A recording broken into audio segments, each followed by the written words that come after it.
Welcome to Nitpicking. There's another episode where we grade Commander staples. This time, black cards.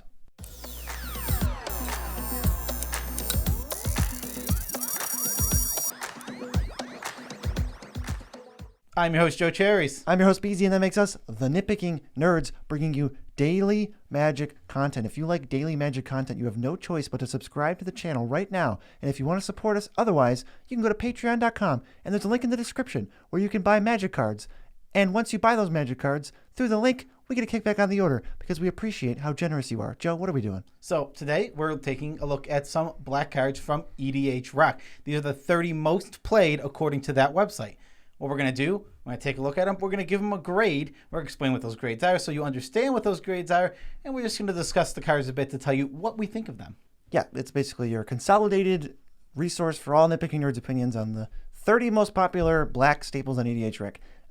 If you're going to ask why a card's not here, it's only because not enough people play it on EDHREC. We have no choice. Okay, so first thing we're going to do before we begin, we're going to go over our criteria type thing, what A, B, C, D, and F means. Then we're going to do a little thing where we say this isn't about CEDH, but which is right now. And we'll also probably repeat it at the end because there's going to be a card that always, it's made the comments of both videos so far, so I'm sure it'll come up again. There's always for the white one, it was silence. For the blue one, it was dispel. And I'm sure there's going to be some nonsense on here that's a terrible card, but amazing in CEDH.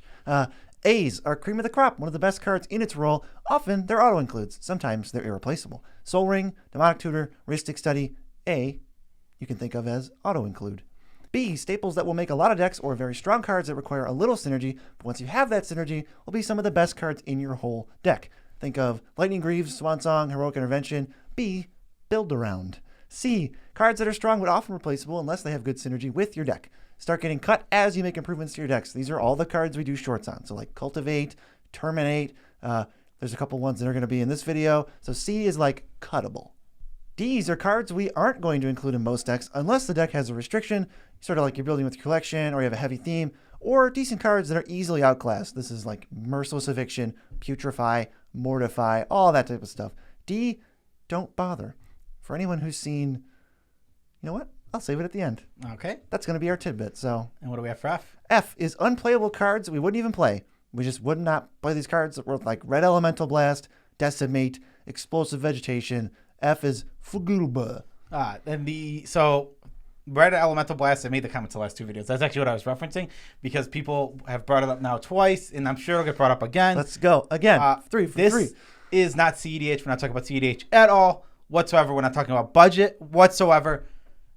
I think a great way to look at this is the lower the grade is, the more of a reason you need to play it, whether it be synergy, your budget, your build around, anything. Whatever the reason you have for putting a card in your deck, you need to have a way higher reason if you're playing an F in your deck. Right. Not Fs are we've described them as unplayable.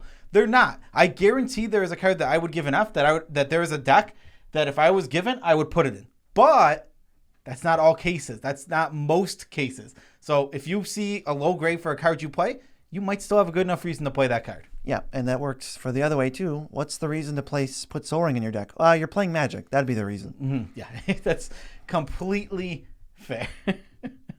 What we're saying about the cards is way more important than the actual grade number. If we say A and we don't explain why the card's good, that'd be useless. I mean, it's an A for Rhystic Study, I have to just put it in my deck. Well, let me explain to you why you should put it in your deck. The card's actually really bonkers. It's like listing pick orders for draft. Doesn't help you at all. Yeah. Just as a cherry on top. First card, I guess the most played card in black is Demonic Tutor. This is just an A+. It tutors for every card in your deck. It's the best card in your deck in all situations. It's only a 2-mana price you're paying. Nothing else really exists too similar to it. There's 5 tutors that are the best, and then nothing else can come close. This is the most A+ of A+. It is A++. I mean, it's kind of crazy because if you're building for power and you're in the color black, I don't see you ever not playing this card. I'm just going to lump in the number 2 card, Vampire Tutor. It's the same grade for the same reasons, so I'm not going to retread that ground. Exactly. They're both the best tutor effects in the format. Tutors are boring. I'll be honest, these are A+. These are auto includes. I don't play them because I've hit a point in my EDH career where it's I find I build decks well enough and good enough that whatever combination of the cards I draw is good. I don't need to tutor for the pieces. You just don't want games to be as samey. It's I've done Vampiric Tutor win. I've done it many times. I'm good. The old decks I have them in, sure, they can stay in there. New decks just don't need it as much. I have less desire for like it's just like Cyclonic Rift. They're so good. My desire to play them has gone down. Yeah, exactly. Yeah. Then this isn't. We're obviously one last thing we didn't mention. We're not rating fun. It's tough to rate fun. How can you? I think these cards could be like a C for fun, but I'm never gonna. You don't rate fun. It's impossible. It's so subjective. Next, we have Phyrexian Arena. It's a C minus. It's a card you really have to stretch and look for a reason to play it. Usually, it's usually just cuttable. It's cuttable. It's fine. And the earlier you draw it in the game, honestly, the better. The thing is, when you draw this and you play it on your turns 2 and 3, this card's great, and it always feels great. But as soon as you draw it a little later, and maybe there's 2 turns left in the whole game, it might draw you 1 card. I don't like this card at all. I know you're a lot lower on it than me. I'm so low on it. Turn 3, yeah, it's okay. How often does it happen? You have a 100-card deck, and you're never tutoring for this. So pretty rarely you're going to cast this on turn 3. Any other turn where you need cards, you don't get diddly squat. You get nothing, and then you wait a whole turn cycle, and then it replaces itself, and then you wait a whole turn cycle, and now you're up 1 card. I do not like this at all. There's definitely a short coming down the pipeline where we talk about Phyrexian Arena, because it's a card that we always rag on, like Cultivate and Grave Titan, but we just haven't gotten around to making a short. Yeah, usually for my type of decks, because I'm not on high restrictions, I'm usually playing B's and up. Sometimes I stretch to C's, especially because C's are usually. The thing with something like Phyrexian Arena is it doesn't have very many synergies. There's nothing that really works with this card in particular. So a card, this is a random one I just pulled out of my head, that is a C, is Fairy Seer. That card is a C. It is the most cuttable nonsense card. I've played it in 2 decks now. And because if you have the synergies and the reasons, you can do it. But that's the problem with Phyrexian Arena. There's not those synergies and reasons. I guess if you're playing the Gary deck, if you're playing the mono black Gary Devotion deck, and that's all you're doing, sure, then this card has synergy. And as your power goes up, your desire for this goes down because it's not that strong. Agreed. So we can move on to a card that is very strong. Toxic Deluge, literally possibly the best board wipe in the entire format. I mean, it's probably contentious. I think you could just call it the best board wipe in the format and not be too disappointed. It's an A+. This is 3 mana, modal, like the choices are endless, up to you. Can be one-sided board wipe is ludicrous. The fact that you're in control of the amount that's paid there's just not a board wipe like this in any way. Besides the fact that it is a 3-mana board wipe. You start there. That's already the cheapest board wipe we have. There is not a cheaper board wipe. This can wipe the whole board. Get rid of literally everything on the board, or it can do, keep your creatures around. It can just get rid of dorks.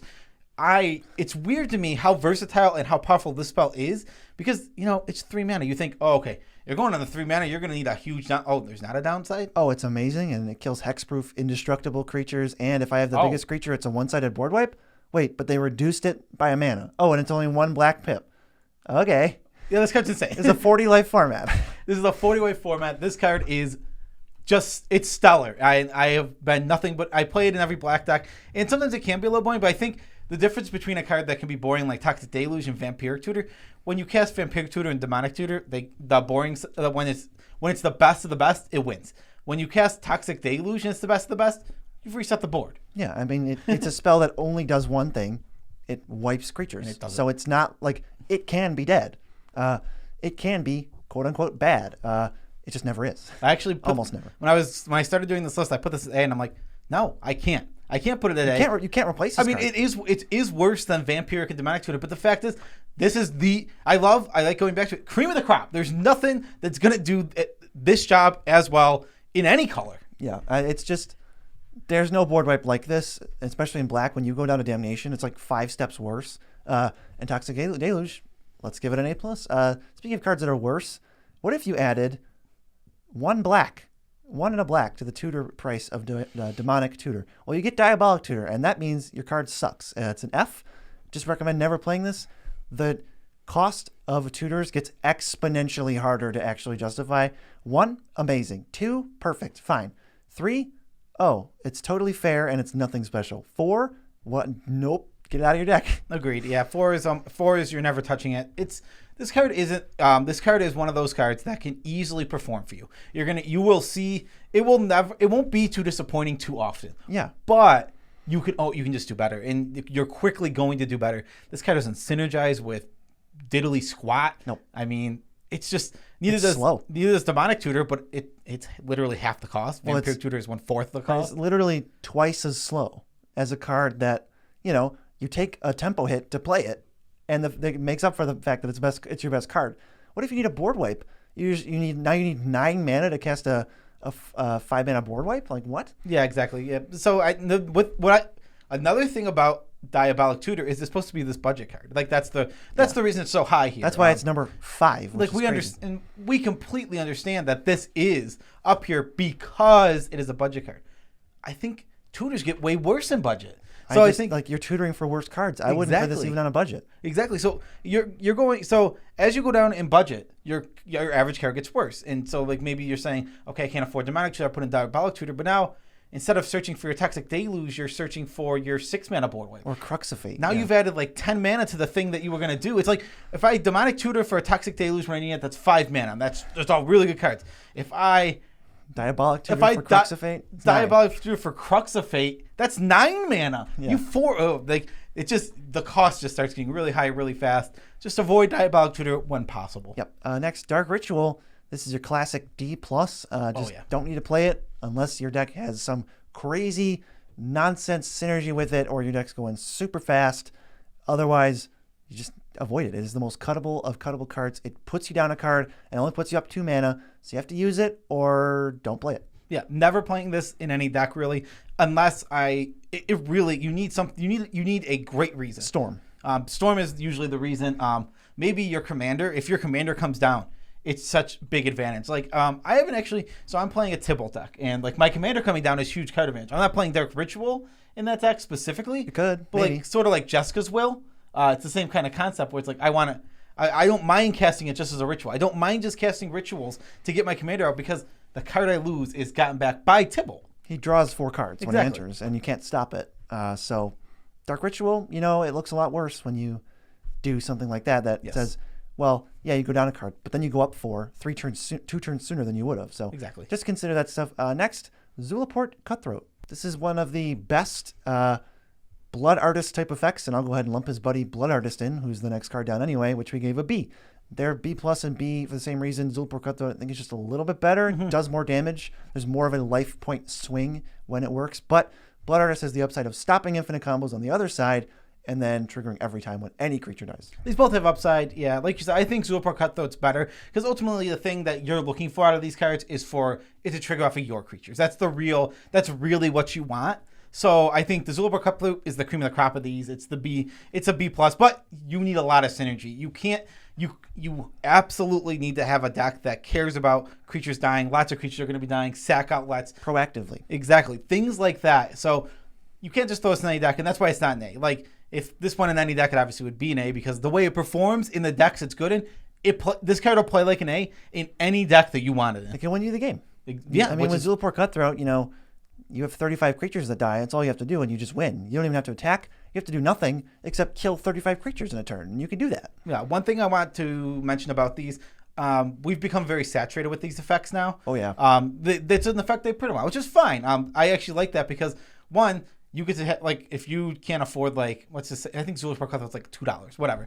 There's cheaper ones. There's still cheaper ones because there's Bastion now of Remembrance, which, it's the same thing. But do not oversaturate your deck with these. There are so many. You can play I think you could play 10 or 12. There's a lot. If you go into white, you probably have 10 or 12. Yeah. Because white has a few too. Next, Read the Bones. Now, I love this card. This is probably one of my favorite Magic cards. It's in my top 100. Mm-hmm. It's just an F. You just don't have to play this in Commander ever. I'm never going to. It's not even. I love it, and it's still not good enough for me to play it out of nostalgia. It's just too slow. 2 for 1 for 3 mana, and you lose 2 life.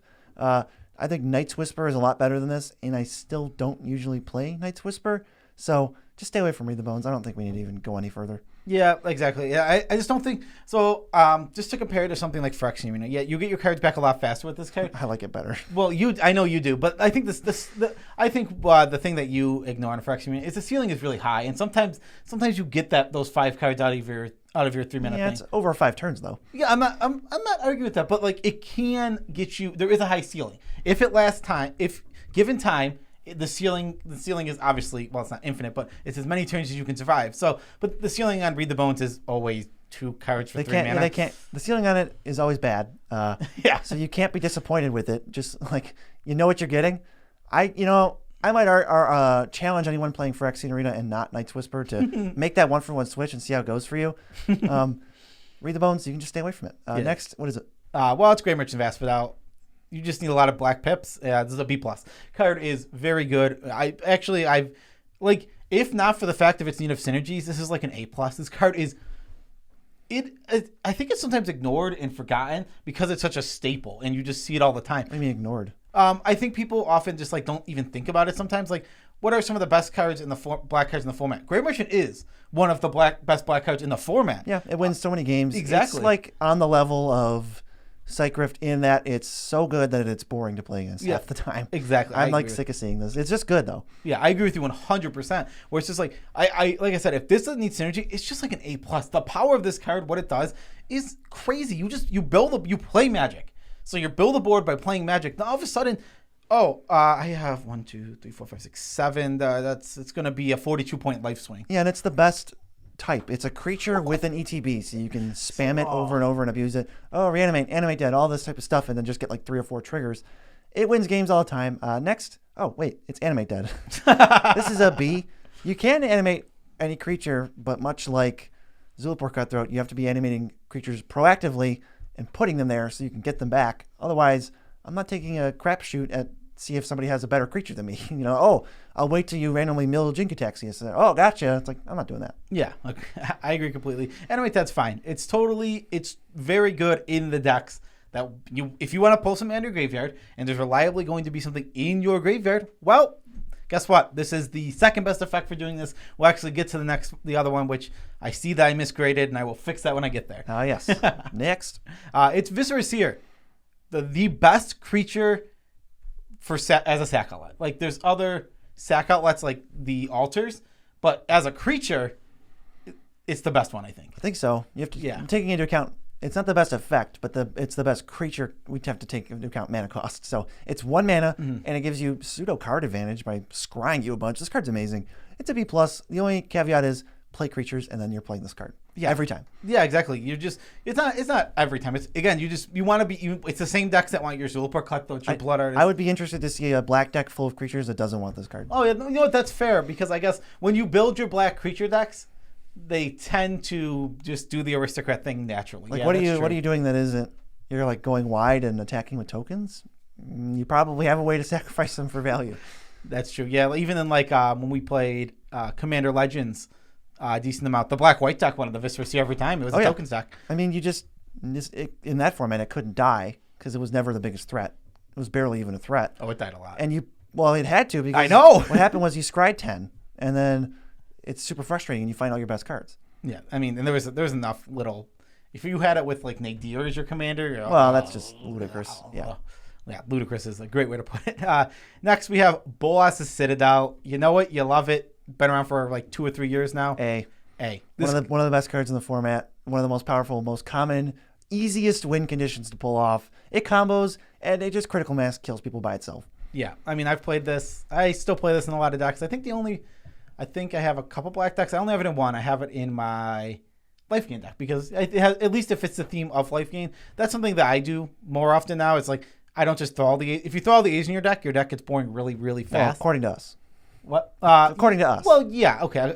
I tend to believe that I tend to feel, and when I play, this is my experience, when I just throw all the staples, the A's right into my deck, I just end up with this boring, soulless pile of cards that is super strong and will win tons of games, but it doesn't have an identity. It doesn't even feel like the commander deck. It's just Demonic Tutor, Vamp Tutor, Cyclonic Rift, Bolas' Citadel, Smothering Tide, Blasphemous Act, Heuristic Study, Force of Will. It's Mana like, Crypt. Where Soul Ring? Where are the cards? None of these cards synergize with anything. Where is the synergy for my deck? Yeah, so Bolas Citadel, it's easy mode. It feels great, and it wins you the game all the time. Plague Crafter is next. This is a B-. It's like the best. Each player sacrifices a creature. There's no reason to retread ground a million times here. Creature decks want it. It's the best effect of its kind in the creature decks. Moving on. As soon as you hit it, the thing about Plague Crafter that takes it above and beyond, I'd probably give the other ones of these, which we might talk about later. I'm not actually sure, like C's or C pluses. But this one, I've seen it hit a Planeswalker. I've seen it make players discard. that's already so much more upside you can get from the other ones. The other ones are just like, oh, yeah, get rid of a creature, which, you get your 3-for-1. It feels pretty good. Kind of, except some decks don't care. But now it covers every possible base. Oh, your deck doesn't care about creatures. Okay, well, now you're going to discard a card. That's way worse for you. Yeah, exactly. Oh, man, I've had someone kill my Planeswalker with it. It's like, no, the board was empty. I put a Planeswalker. It's supposed to be alive right now. I did everything I was supposed to do. Oh, no. Next is Reanimate. It's got to be plus. It's just Animate Dead, but it's better, and there's no weird tying your reanimation to an enchantment, so you don't have to worry about getting removed. The life loss is completely negligible, and it's just twice as good as Animate Dead. It's exactly, yeah. The one is, especially as you get more powerful, the 1 mana is going to make a big difference. Also, you can blow up the Animate Dead to kill the creature. You can't do that with Reanimate, making this card just 10 steps better. 40 life format, blah, blah, blah. Number 16, not that we're keeping track of the numbers, but it's Damnation. 2 black, blow everything up. B-. This is the second best board wipe in black, I think. Yeah, so when we say B-, there's one caveat I do want to say. If you step into white, this falls down to like a C. If you're in black, white, any combination of those 2 colors, white's just got better board wipes, more versatile board wipes. And we've talked about that in our White Staples video. Check it out. You can go check it out. Yeah, exactly.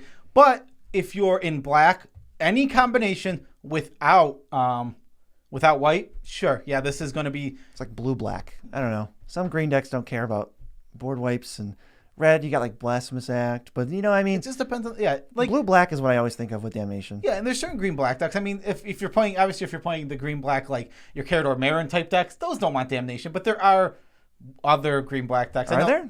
I know. I wish... To be fair... One that might actually use it well is like Willow, because Willow actually sometimes might want a second board wipe. I don't know. I can't think of any green-black decks that aren't Carador and Marin. The green-black Seer that puts counters on. I can't think of it because it's not those 2, and those are the only green-black ones. Oh. I'm missing something.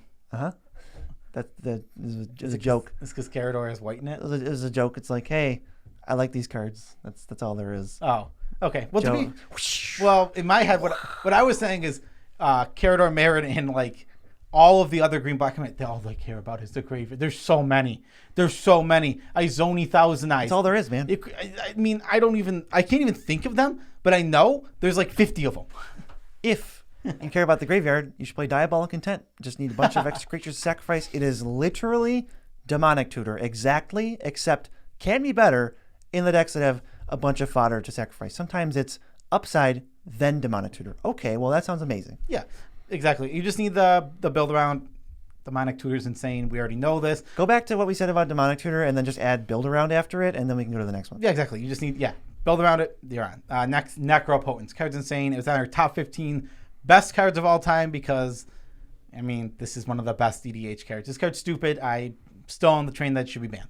It's not fair, and that means it's one of the best cards ever. You should definitely play this anywhere you can almost. The only time I think it drops off at 4 color is when I stop playing Necropotence. If your mana base is good, which every mana base should be good, otherwise go check your mana base. This is easily castable. Even turn 3-4, not that big of a difficulty. And it just runs away with the game by itself because it says pay life, draw a card on it. Yeah, we don't need to talk about more about Necropotence. Necropotence is so stupid. I don't like it. I honestly am very sick of seeing that card. Which is irrelevant for this video, just to clarify. Yes, it's still an A+. Like I didn't give it a lower grade because of my disdain for the card. It's in the top 1% of all Magic cards. I mean, in EDH, it's like the 0.01%. That's how good it is. Yeah. Next, we have, what is it? Torment of Hailfire. This is a B+. You want to be able to make sure you can make a lot of mana. Not every deck is designed to make a lot of mana, but as soon as you meet that caveat, this card's stupid. And honestly, another card I am so bored of. Oh, God, I lose this card all the time. It's so good. I mean, I'm not going to tell you not to play this card, because guess what? It's killed me probably 50 times by itself. I'm glad this card was printed. I never really was a fan of Exsanguinate. I don't think that card's super great. This is an actual way to sink mana in and just finish the game. I don't find much use for a card that says drain everybody for 10, even though it's a big life swing. Like, you could have ended the game with Torment of Hailfire. Now that this card is out, it just actually seals the deal. I don't mind it as much because at least the game's over. Yeah. It's not like you're almost dead. It's like, no, you're going to take, 56 damage unless you lose the game. It's like, okay, I'm dead. It feels similar. So for me, it feels similar to like one of those combos you can kind of throw in almost any deck. Yeah, the synergy is like non-existent. Exactly. Like this is my like I'm not trying to insult my friend's deck, but my friend plays what is it called? Crick. He plays Crick, and it's like he does all this cool Crick stuff, and he's doing this, that, and the other thing. And it's just like his main. He then like we were playing a game, and it was back and forth, and all of a sudden he untaps. He goes. He has like a bunch of mana. He goes Cryptcast, Torment of Hellfire to basically kill. So it's like, well, that wasn't really Crick or anything to do with a Crick deck. It was just one of the best black spells ever, and it's like that bores me. And I've seen it. Maybe it's because I've just seen it a lot. The card is obviously good. I mean, we're not going to give it lower grade because of my poopy babyism. Yes, Torment of Hellfire, the best black mana sink, I think. Mm-hmm. And then when they eventually get rid of Cabal Coffers, because I hate that card, and it's just poop, then this card goes down. Yeah, that's fair. What do we have next? Victimize, which is right in there at a C. This is definitely cuttable, and this almost makes none of my decks because it's not that efficient of a spell. It's 3 mana for sacrifice a creature to get 2 creatures. It's totally okay. It's not. The problem is it's not a creature. There's a lot of creatures that do something similar to this, and it's not 1 or 2 mana. And a lot of times you don't need 2 creatures back, or it's harder to get 2 relevant creatures back because you have to fill your graveyard that much more. It just is a card I cut very often. Yeah, I agree. The options are just better. There's a lot of good reanimation that has a lot of uses, and synergy. Victimize just isn't one of them. Yeah, you can't dilute your deck too much with like 10 of these. You want the best 3 or 4. What's next? Sir Conrad, the Grim. We gave this a B+. I am very high on this card. It's a Blood Artist, but it's the best effect, not the best cost. It's 5 mana. I think what puts this in a grade above the rest is even so with the Blood Artist as well for Cutthroats, you have to be really doing your thing for them to go off. This just says if you have mana. So all of a sudden it's like, okay, I am in. Let's just say I got completely destroyed and I draw Blood Artist off the top. Terrible draw. Okay, I have like one other card in hand. There's nothing I can do. If I do the same thing, get completely destroyed, and I draw. Now I can use all of my mana. Just throw it into this. Just keep hitting my opponents while I try and come up with something else to do. Also, in the decks you're playing this in, milling yourself is just going to be an upside because you probably have reanimation spells. Yeah, it kind of says pay 2 mana, deal 6 damage. 2, 2, and 2. You're probably going to hit 2 creatures out of 4. So 2 mana, deal 6 to your opponents. That's a pretty good rate. Next is Buried Alive. This is right up there at a B. You need to build around power, and then once you get to a high enough power, you actually don't need this card anymore. But right in the middle of like 6 to 8 power, you're going to play this card. Searches for 3 creatures, puts them in the graveyard. It's right where you want them. If it's not where you want them, don't play this card. Be wary when playing this card, though. Be wary. Yes, be wary, because a lot of people are like, all right, I've got to set up for next turn. I'll do my Buried Alive to sorcery. That's the weakness of this card. Cast it, put my 3 best creatures in my yard. Oh, my next turn's going to be so good. But you Cabal. Oh, no! Yeah. Yeah, so be careful. Paint a target on your head. Yeah, I have seen people definitely get blown out because they just throw too much good stuff. What you should probably do is get a Dredger, a reanimation target, and then whatever third thing you want. Yeah, it depends on what your commander is. Yep. Next, Dictate of Erebos. This card sees so much play. I think these cards are a little overrated, but this one is sitting at a B. Totally solid in the decks it goes in. It's not totally solid in any deck, period. Deck needs a lot of creatures. Black kind of just does that all the time, though. Half of black decks I feel like are Cabal Coffers, Ramp, and then the other half is like Visceracy or Sacrifice. So probably in half of black decks, Dictate of Erebos can be a board wipe or better. Yeah, I've seen this card be very good, and I think it is strong. I think the problem with cards like this, so Dictate of Erebos is an enchantment that wants to be in your creature decks. Now, the main issue with these things is when you build your green-black deck, your black-red deck, your white-black creature decks, you want a high concentration of creatures. Like 40. I was going to say between 30 and 50. Yeah. Like somewhere in that range. So you only have a limited number of slots. And yeah, this is one of the better ones. You're probably going to want this one in those decks. But you have to be aware that some of these cards are going to miss cuts often because there's just too many of them. Yeah, you can't dilute your deck with 10 of these. Like I keep saying, you need creatures. You need like 40 creatures. Okay, well, some of them ramp and card draw, but you're in like, let's say Rakdos or green-black, or not green-black because that is perfectly ramping. Any black deck that's not green, now you got to play non-creature ramp. How many of these do you have spots for? Not too many. Yeah, we just we're waiting for the undercosted creature to do this effect. Like not Butcher or Malakir. Oh man, it's so expensive. I'm talking about. I want the 3 mana to 3.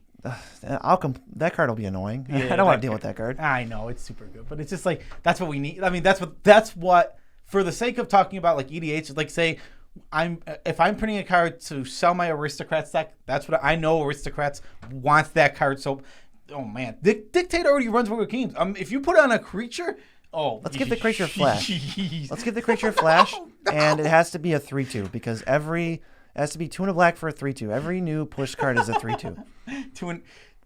They're all the same card. We'll do it like that. They do that a lot. Moving on, we have Entomb, B+, maybe even an A- for Entomb. Go find our Vampiric Tutor, and then build around it, and then you have it. It's better. It's literally just the best tutor in the game in a graveyard deck. Yeah, it's build around. That's all. You want to have ways to use those cards in your graveyard. This can just be 1 mana, get your Dredger, and get your game plan just on the road. You could keep like the sketchiest hand. Let's keep a 2-lander that doesn't do anything. Go find Life from the Loam. You're back in. Exactly. Go find Life from the Loam. Oops. All of a sudden, I'm just playing the game again. And I love this. I love Entomb. I think it's super good. I don't have any decks for it because I don't play a lot of graveyard strategy, but I am very aware of its power. Entomb Reanimate feels like cheating, especially when you get back something that's super powerful. You can go the Protean Hulk route, or even just like, oh, I found my Crater Hoof. Game's over. I spent 2 mana. Do you guys feel like you had a chance? I have 8 mana untapped. I don't even need it. You guys are dead.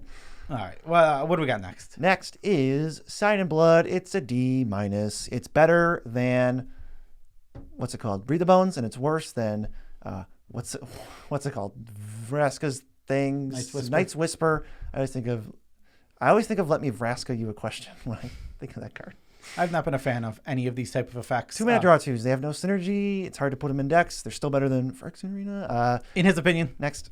Yeah, he's hot. That's not my opinion. Don't let this man tell you that that's my opinion. This is just so replaceable. We don't need to talk about it much. Yeah, exactly. I'm just saying. I think I like it better than these draw 2 effects. BZ likes the draw 2 effects more. Next, we have. We could also play the Old Maid instead of Phyrexian Arena. The Ace of Spades might do something similar. Go away. You're so mean to Apples to Apples card. Phyrexian Arena is crying itself to sleep. It really is. Wait for the short. Next, we have Crypt Ghast. It's a B. You just need synergies. So you need to be mono black. That's the synergy. You just play a bunch of swamps. Dilute your mana base. Kind of take all of the fun, like weird, quirky cards and just replace them with swamps because there's like 6 or 7 cards that are totally going to pay you out for it. Yeah, that's mono black is much like mono black and mono blue have the payoffs for their swamps and islands. I think the blue one's way cooler. Yeah, so there's reasons to want to play black. I think that one of the main reasons you like blue a lot more is 1, you play it. Well, obviously, and 2. Oh yeah. And 2, you see mono black a lot more. You don't see those mono blue island-based decks. I just can't build a mono black deck. It's not currently with the selection of cards. It is not possible for me to build a mono black deck and be like, that was cool. But Crypt Ghast, I like that it has Extort and uses the extra mana it makes, unlike some of the other sinks. Just a rock solid B, but it doesn't really go anywhere other than like swamp themed decks. So it's just like a very niche card. Yeah, exactly. Next, we have Living Death, B+. You just need to be in the deck that wants it. When you're in that deck, this card is one of your best cards. It's a win con. It's a one-sided board wipe that also wins you the game, or it could just win you the game anyway on top of being a one-sided board wipe. It's like a 0 effort, I win, or I'm so ludicrously ahead now that you might as well quit. And you only spent 5 mana on it. It's so good. I've cast many Living Deaths. There's combos with this card, getting it back with an Eternal Witness, sacking your whole team again, doing the same thing over and over again until somebody stops you. Maybe you just need a payoff. We have Zoopar Cutthroats. Those were B+. That card's pretty good. Interesting. That 3 mana 3/2 with Flash. That's Dictative Erebos. that card's really good. Yeah, that card's insane. What do we want to call that card? Erebos's Disciple. Erebos's. Maybe like his name is Tate. Dictator. His name is Tate. His legendary creature. Richard Tater. Richard Tate, Erebos's emissary. Richard Tate. Dictate. For short. All right, moving on. Exsanguinate is worse than Torment of Hailfire. I basically already did Exsanguinate. It's a C. You're mostly going to cut it. I might even, for the BZ personal director's cut, C-. I don't like ever playing this card. Yeah, I don't play this card very often either. Like, it's very cuttable. That's why it's in the cuttable section. But I like putting cards in C that are C's because what this card is it's a mana sink. It isn't bad, and it's going to perform. It's just you're gonna see it and you're gonna play it, and it's gonna be great a lot of times. Just like you're victimized, it's gonna be great a lot of times. But if you're upgrading power and you're just looking to like replace that slot, you can find something pretty easily. There's not too many decks that boost when Exsanguinate's in it. Living Death. Well, it's an okay card, but if you're in a graveyard deck, it's one of the best cards in Magic, and Exsanguinate it's an okay card. Oh, you're in a deck. Well, what deck are you doing? I mean, I don't count having Cabal Coffers in your deck as, mono crazy synergy with Exsanguinate. It makes it better, but it makes every spell better. You have more mana. Yeah, exactly. I like this and Torment of Hellfire. So they go there. This is the most 1-for-1 slot I've ever seen. Yep. These cards are very similar. They're just, you want to pour your mana into it to get a big effect. Yeah, guess which one's better? It's the one that does basically 3x. Yeah, check the math on it. What does X1 do for this? What does X3 do? I mean, you're really not casting either spell for X3 or less. So you got to look at these as like 8 drops. You can't look at them as a 2-drop. You can't say, oh, this fits right in my curve. It's like, it's the top of your curve. Yeah. Next, Pitiless Plunderer. I gave this a B+. This card is nuts. This card can just do a lot. The mana that you get from it just allows for so many different types of combos. It's a $6 uncommon for a reason. It might even be up to $7 by now, but it's a $5 plus uncommon. This is the black card in the cycle of pushed treasure cards. I think a lot of people recognize this was strong, but I think it's even stronger. I think it might still be underrated. There's just almost limitless infinite combos that this specific card enables that a lot of other cards don't. I think as time goes on, less and less people are sleeping on this. Obviously, it's the 29th most played card, so not too many people are sleeping on it. But if this was a rare, and it was a rare from Ixalan, which nobody opened, this would be like a $40, $50. It could be like card. Smothering Tithe prices. It would, and that's crazy to think about. Like, I honestly, I'm talking about with the reprint it's gotten, obviously. Yeah. If it had been reprinted here and there, then it might have been in like Mystery Booster. Yeah, whatever. But exactly that. Pitiless Plunderer, because it isn't a rare, we're lucky. It's only like $6 or $7. It does $40-$50 worth of work. Yes, it pulls its weight big time. This card's amazing. Last one, Ravenous Chupacabra, or Ravi Chups for short. This is a B- because in a creature deck that's going to cast it from the graveyard, reanimate it, sacrifice it after it comes out, 4 mana destroy creature is a bad rate when you do it once. Yeah. When you do it 4 times, it's pretty good. It's B-, maybe a C+. For me, this isn't making most of my decks. It can be cut. It's a little slow, actually. I mean, I kind of prefer Shriekmaw as a 2-mana option. I mean, yeah. Shriekmaw says non-black, non-artifact. That's most things. Yeah. So I'm going to move this to, let's go C+. So sure, I'm like C+. I've cut Chupacabra a lot of times. Yeah, Chupacabra's a totally reasonable card, and if you don't have the better options, then yeah, go with Chupacabra. Fits in your creature decks, need synergy. But that's the last card we got for you. That is all the staples, and special shout outs to all of our patrons. Love you guys all as much as we can without making you uncomfortable. You guys are awesome. Thank you for supporting the channel. We have a great number. This card I always have memories when we talk about patrons. But I remember when the card, now it's animated. Finish your sentence. It's you started 7 sentences. Well, shut up. Did you ever have a dream where you... So, finishing my sentence now because Please. He's interrupted like a big jerk. You actually keep starting new ones. We have this scrolling card here that looks pretty cool. It's got all the names. They go by. The old card, I remember, it used to just be like... It was stationary. It became a meme. It was stretched like this, but we literally got to a point where it's like, we can't fit them. Yeah. What are we going to do? Well, originally it was just contained on the text box of a regular Magic card. I was like, and then it was like the Magic card just got extended. I remember you doing it. It was like 3 people on the card, and it's like, okay, hey, and it was 3 people, and we memorized their names and shouted each of them out each week. I'm sorry, I would love to do it, but maybe, you know what? I'll make you a deal. For our 30 sub goal, 30,000. We're already reading all the Magic cards. I'll also read all of our patrons' names out loud. At the end, when we thank patrons, we'll thank every patron. Yeah, so we'll thank every patron by reading their names. What's a couple hundred extras? Yeah, we're already reading 10,000, 20,000 things. We're reading 21,000 cards. I mean, at that, we might as well go full meme and read the patrons. Yep, you can check out our link in the description. It's a TCG Player link. Takes you to the homepage. Then you navigate where you want to go, and you buy the cards you want, and you get a kickback for us on the order. So you spend $0 extra, and we get not $0 extra in our pockets, which is amazing because it helps us live our dream. Do the Discord shout out. Discord is a place where, Nitpicking Nerds fans get together. They play Magic. They hang out, discuss Magic. We have a deck help section where there's tons of players who watch our videos helping you out. And I help out too. I tend to do it in chat. Sometimes I do go crazy. I made a deck building area in the thing, and I was chilling today, and everyone was deck building in the chat. I'm like, I'm going crazy. I just want to relax. So I moved to draft and chill. We made draft and chill for that very purpose. I actually did. I created draft and chill because for a justifiable hey, I'm just trying to draft right now. We love building decks too. I love building decks and I like talking to everybody, but sometimes when especially when me and Beezy are on and doing a draft together. We're doing a draft. We're trying to discuss our plays. We're trying to discuss our draft picks. And it's sometimes there's 7 people in there, which is fine. I love hanging out with people. But 7 people yelling in your ear, Beezy, do I take the removal spell or the really good 2-drop? Beezy. Joe? No, he's there. He's still no Beezy. Yeah, tidbit, because I remembered from earlier when I said D was for don't bother. I am genuinely curious if any other human being has seen on Disney Plus, what is it called? It's the Mighty Ducks Game Changers. Why are you watching that? I can't stop watching. Yes, you can. It's not even good.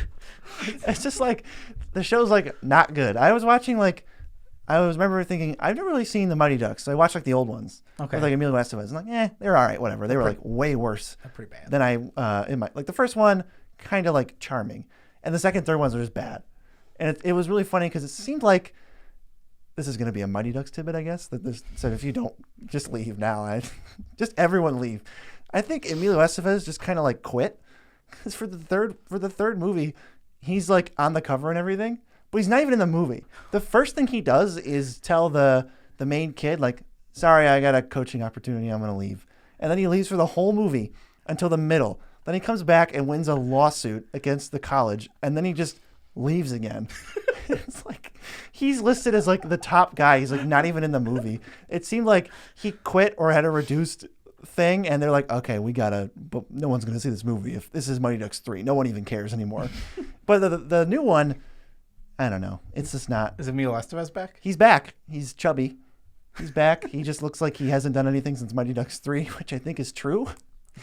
He's famous for being Charlie Sheen's brother at this point. Yeah, there's I think he's actually a pretty good actor, but there's a nerdy girl on the hockey team, and I guess this actually ties right back into Magic the Gathering because they just wanted to make her nerdy.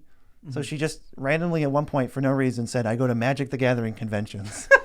I'm oh, she's nerdy now. Convention. Yeah. That's definitely a real Magic player. Wow. It's people make fun of me for going to Magic the Gathering conventions. No, I'm going to make fun of you. Well, the worst part about that is I hate when they write they're writing. They're so close. They literally went nerdy thing. Yeah. They knew about Magic the Gathering, but they don't know any events. You could literally take 5 minutes to research what a Magic event is called. Yeah.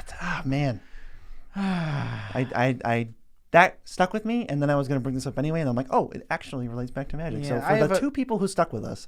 You know what? I have a better tidbit for Wednesday's video, so. You can't top this one. How do you top it? We're going to talk about Cobra Kai. I didn't think that Beezy was going to go on this long. I had a real tidbit, but that's fine. Is it going to be about out of shape Ralph Macchio?